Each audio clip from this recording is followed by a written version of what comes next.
আবার আমরা যারা বলতাম, অনেকে বলতে এরা বলার জন্য বলে আর, কিন্তু সে 41 পর্যন্ত থাকবে। আর এই জমিনে আল্লাহর এই সিদ্ধান্ত বাস্তবায়ন করেছে আমাদের সেই সমস্ত যুবক তরুণেরা। সেই জীবন দেয়া বীরদের বাবা একজন এখানে আছে, আমাদের প্রিয় শহীদ সাব্বির ভাইয়ের বাবা। তিনি হলেন বীর, এই আন্দোলনের এই জমিনে সেনানায়ক, সম্রাট, জেনারেল।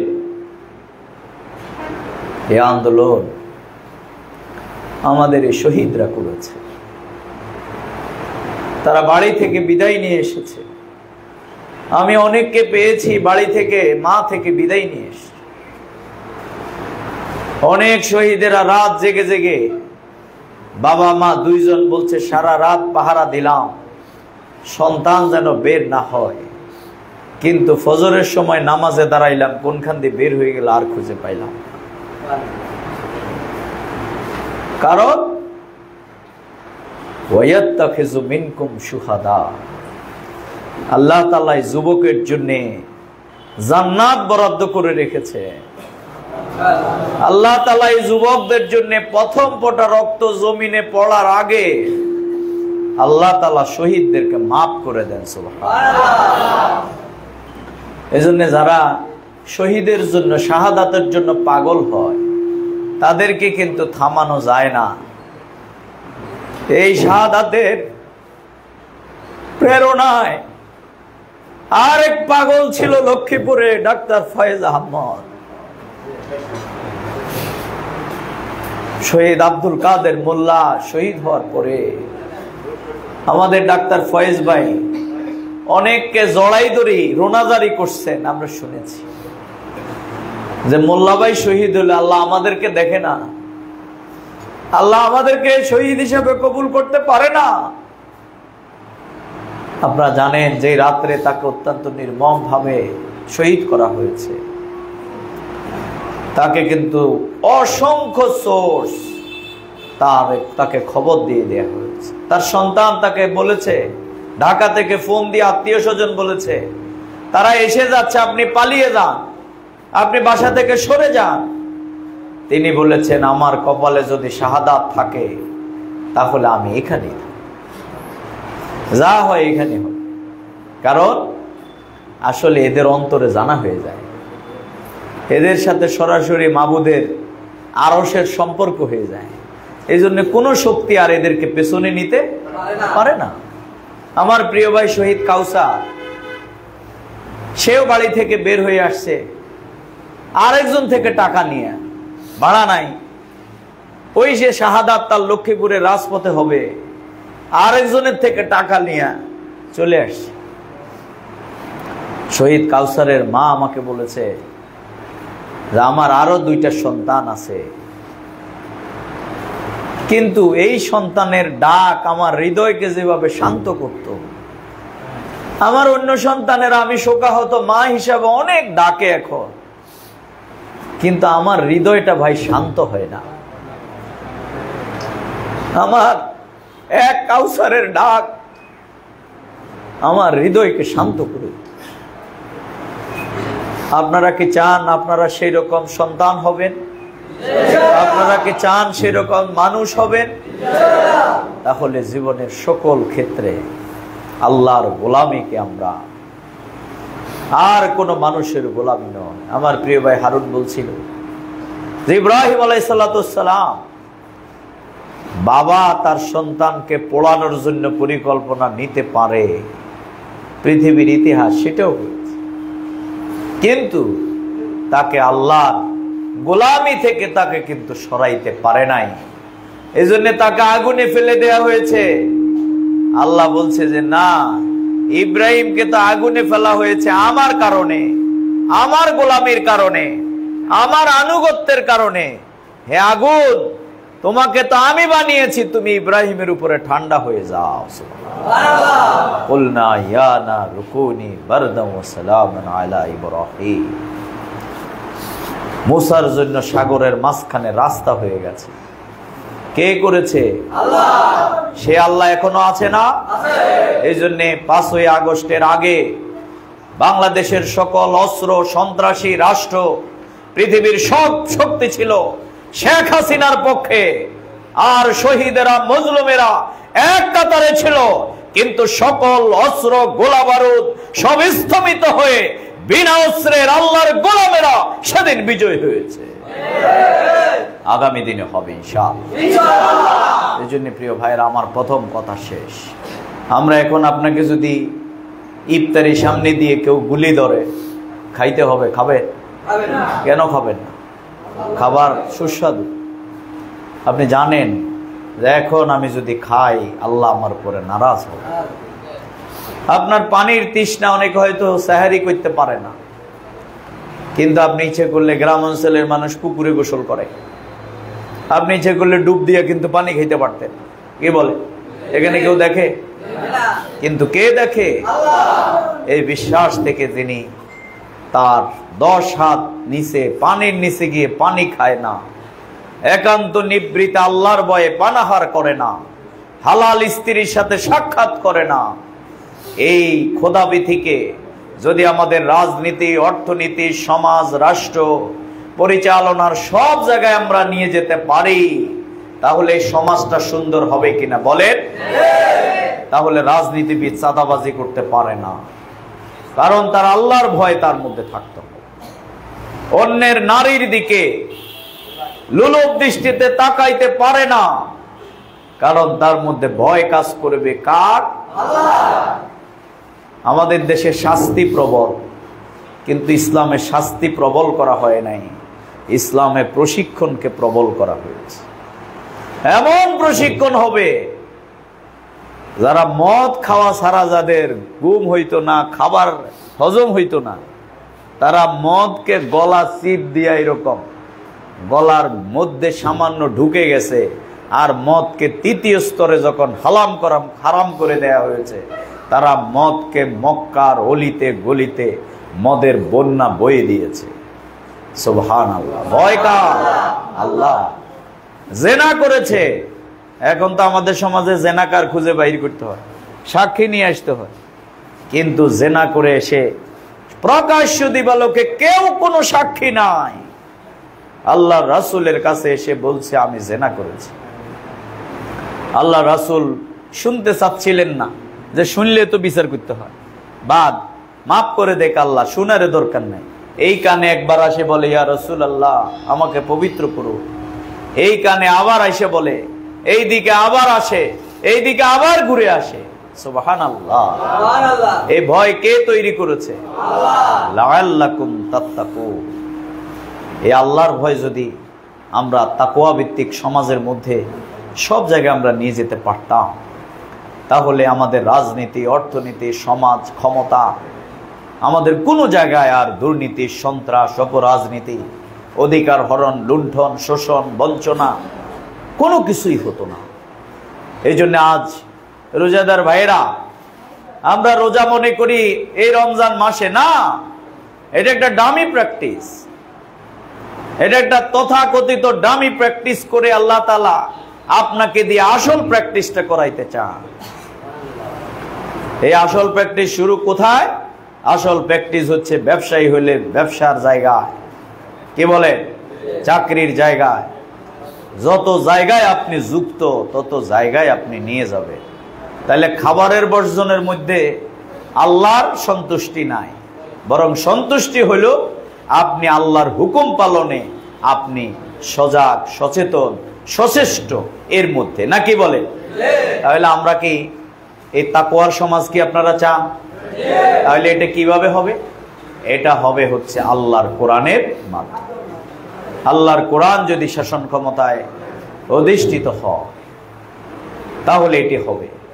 আজকের ইফতার মাহফিল, এখানে যদি 1000 লোক থাকতো, আমি মনে করি তার থেকে অনেক বেশি আজকের এই ইফতার মাহফিল গুরুত্বপূর্ণ 200 লোকের, কারণ এখানে যারা আছে সবাই যুবক। এই যুবকেরা এই সমাজের অন্যায়, অবিচার, জুলুম, নির্যাতন, মানুষের উপরে মানুষের যে প্রভুত্ব, এই সব কিছুকে রুখে দিতে পারে যুবকেরা। আপনারা কি আগামী দিনে পারবেন ইনশাআল্লাহ? এই জন্য প্রিয় ভাইরা, যৌবনের ইবাদত আল্লাহর কাছে সবচেয়ে বেশি প্রিয়, ঠিক না? মুরব্বীদের এটা প্রিয় হইল না কেন? কারণ মুরব্বী রিটায়ার্ড পারসন, উনি ঘরে থাকলে বলে যে আপনি ঘরে বেশি খেসর খেসর না করে মসজিদে চলে যান, ঠিক আছে না? ওনার আর ইনভ্যালিড লাইফ, যেখানে যায় বলছে আর দূরে ডিস্টার্ব করেন না তো, আপনি মসজিদের দিকে যান। উনি এমনি মসজিদ ছাড়া তার আসল কোনো জায়গা নেই। কিন্তু যুবক, তার মন এই দিকে ছুটে, ওই দিকে ছুটে, এই দিকে দিলে এই দিকে হয়, যা দেয় যে দিকে দেয় সেই দিকে আগায় নাকি? কিন্তু তার এই বেহায়াপনা, তার পর্দা, তার হালাল হারাম সব বিধি বিধানকে মেনে যেই যুবক আল্লাহর সামনে আনুগত্যের জন্য দাঁড়িয়ে যায়, সেই যুবকের জন্য আল্লাহর ঘোষণা হলো, কাল কিয়ামতের দিন আল্লাহর আরশের নিচে যখন আর কোনো ছায়া থাকবে না, 7 শ্রেণীর জন্য আরশের ছায়া আল্লাহ তাআলা অবধারিত করবেন। তার মধ্যে এক হচ্ছে যুবকেরা। বলেন সুবহানাল্লাহ। আপনারা কি সেই যুবক হইতে চান ভাই? এই যুবকদের সেরা নেতা ছিল কে? ইউসুফ আলাইহিস সালাতু ওয়াস সালাম। ইউসুফ আলাইহিস সালাম এত সুন্দর ছিলেন, সব নবীরাই কিন্তু সুন্দর ছিল, কিন্তু ইউসুফ আলাইহিস সালাম অন্যরকম এক সুন্দর নমুনা তার ছিল।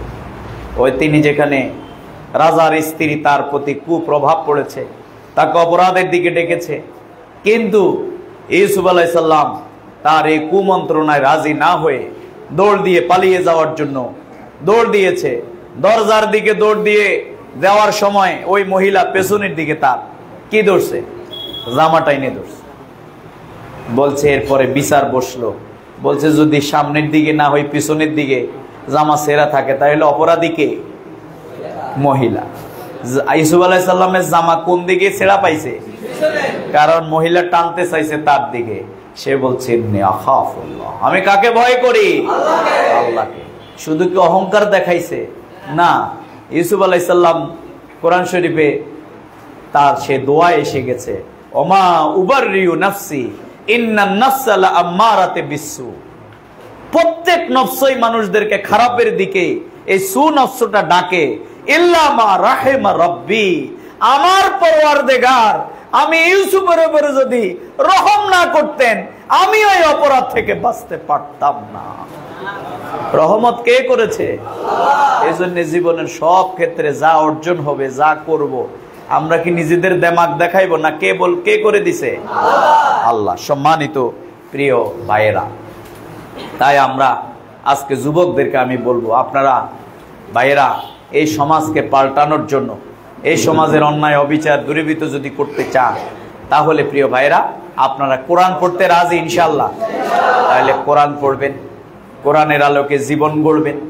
আজকে যে যুব সমাজ, যে যুব বিভাগ, আপনারা যে কাফেলায় যুক্ত হয়েছেন, এই এলাকার অসহায়, বঞ্চিত, শোষিত যে যে কষ্টে আছে, সব কষ্ট দূর করবার জন্য, মানুষের পাশে দাঁড়াবার জন্য কি আপনারা রাজি আছেন? এই জন্য ওমরের যেরকম রাত্রে বস্তা টেনেছিল, আজকের এই যুবক এই সমাজে পাইতে হবে। যে ক্ষুধার্ত তার দিকে ছুটে যাবেন, আপনার পকেটে না থাকলে মসজিদের সামনে দাঁড়ায় যাবেন, রাস্তায় দাঁড়ায় যাবেন, যে আমি আপনাদের কাছে হাত পাততেছি অমুক অসহায় মানুষের জন্য।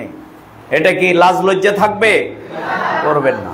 অমুক বিয়ে দিতে পারে না, এই যে ঈদ আসতেছে, আমি সকালে বলেছি, ঈদ আসলে আমাদের আনন্দ দেখা দেয়, আমাদের সন্তানেরা কয়টা করে জামা পাবে এই প্রতিযোগিতায় থাকে।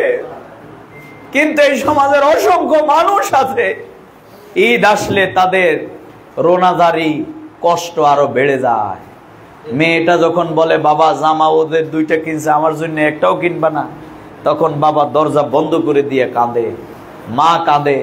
কোরবানি আসলে যে আমাদের কুরবানি নাই, এটা বললে বাবা মা আরো কাঁদে।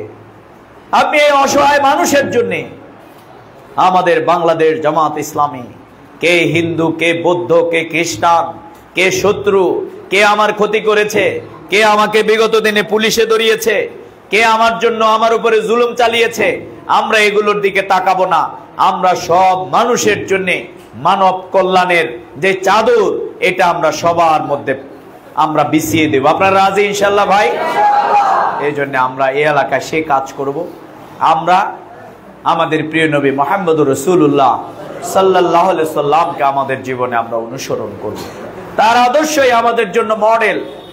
তিনি অসহায় বঞ্চিত মানুষের জন্য, শত্রু মিত্রের জন্য যে আচরণ করেছেন, যে উন্নত ব্যবহার করেছেন, যুদ্ধবন্দীদের সাথে যে আচরণ করেছেন পৃথিবীর ইতিহাসে, আর সেই যুদ্ধের ময়দানের যুদ্ধনীতি আল্লাহর রাসূলের উন্নত যুদ্ধনীতি কেউ অতিক্রম করতে পারে নাই। নারীদেরকে তিনি যে মর্যাদা দিয়েছেন, শ্রমিকদেরকে ভাই ঘোষণা দিয়েছেন, অসহায় বঞ্চিতদের জন্য তিনি তাদের পাশে দাঁড়িয়েছেন। বাংলাদেশ জামাত ইসলামী আগামী দিনে যদি দেশের মানুষের সমর্থন নিয়ে যদি আমরা রাষ্ট্র পরিচালনায় বিভিন্ন জায়গায় দায়িত্ব পাই, মেম্বার থেকে শুরু করে চেয়ারম্যান, এমপি, মন্ত্রী, জনগণ আমাদেরকে যাই বলাক না কেন, আমরা জনগণের সেবক হিসাবে দায়িত্ব পালন করব ইনশাআল্লাহ। আমরা শ্রমিকদের বেতন অন্তত 20-30 হাজার টাকা আমরা শ্রমিকদের ক্যাটাগরিক্যালি বেতন করব। আমরা অসহায় রিকশাওয়ালা শ্রমিকদের হাতে গায়ের দিকে কেউ হাত তুলবে, তার হাত তোলার আগে সেই হাত কিন্তু জনগণ সেই হাতকে রুখে দেবে, আমরা সেই ব্যবস্থা করবো ইনশাআল্লাহ। এই জন্যে এই সমাজের অসংখ্য মানুষেরা, বনি আদমেরা আজকে অসহায়।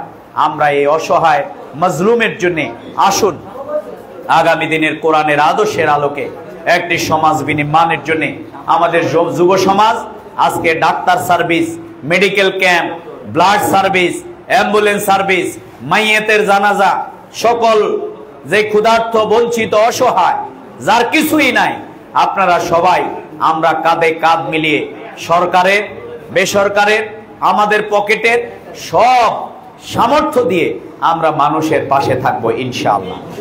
আসুন এটাই হোক আমাদের শিক্ষা। আজকে যেভাবে আমরা আল্লাহর ভয়ে আমরা আমাদের এই হালাল খাবার গ্রহণ করছি না নির্দিষ্ট সময়ের আগে, ওমা আতাকুমুর রাসূল ফাখুযু ওমা নাহাকুম আনহু ফান্তাকু, জীবনের প্রত্যেকটি দিক এবং বিভাগে আমরা আল্লাহকে সেইভাবে ভয় করব। আফাতুমিনুনা বিবাদিল কিতাব ওয়া তাকফুরুনা বিবাদ, জীবনের প্রত্যেকটি জায়গায় এই কোরআনকে আমরা প্রতিষ্ঠা করব, কোরআনের বিধানকে আমরা প্রতিষ্ঠা করব ইনশাআল্লাহ।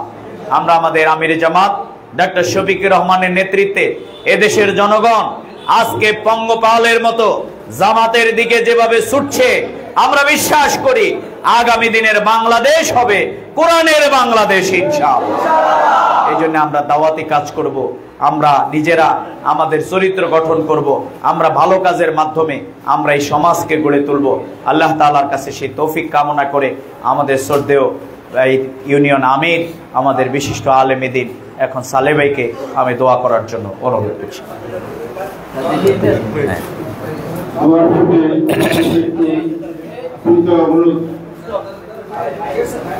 আমরা এক মিনিট আমাদের হাতে